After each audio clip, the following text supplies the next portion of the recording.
I mean, that was really radical for me. I had spent 10 years in like a 9 to 5, prescribed day and structured, and okay, I'll go leap with a guy I just met to go sell crop circles. So you can It's a little imagine, out there. Yeah. yeah, it was very outside my That would territory.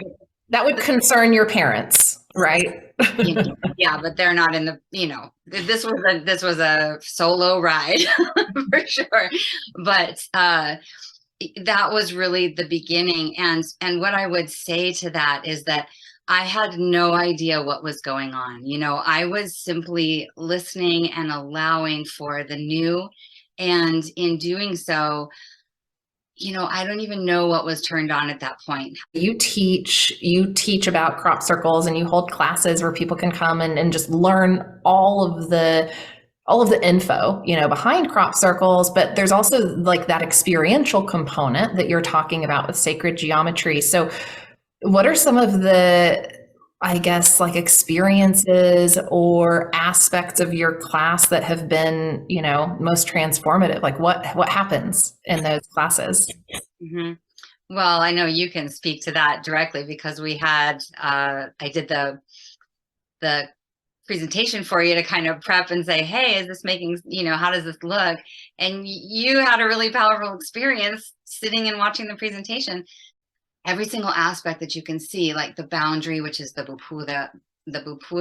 the square gates, if you will, represent more mundane elements of the 3D reality, the 4 directions, and they are considered the gates in how you get into the 16 petals, and then the 8 petals, and then the 9 asymmetrical triangles that create 43 individual triangles, and every single petal, every single triangle represents some aspect of the human experience, whether it's divine, mundane, physicality, and you can meditate on any one of those aspects. And then the bindu in the center point, right? The central focus. And the idea is with the Shri is that as you move from the outside inward, you are transcending the limitations of the 3rd dimensional reality. Believe in divine, benevolent prosperity.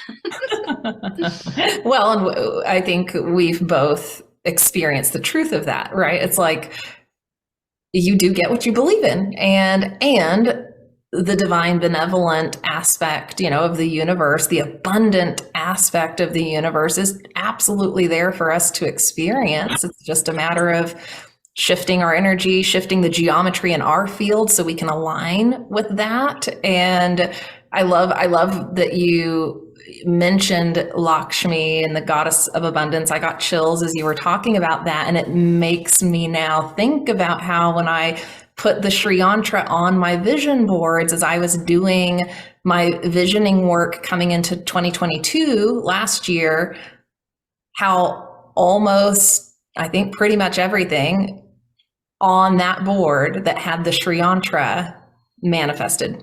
I use that term. I have some sort of Stargate association in my mind, right? Like opening wormholes to other dimensions, which, yes, that is That's one what I dimension. was thinking about. Yeah, I mean, that's Right. true.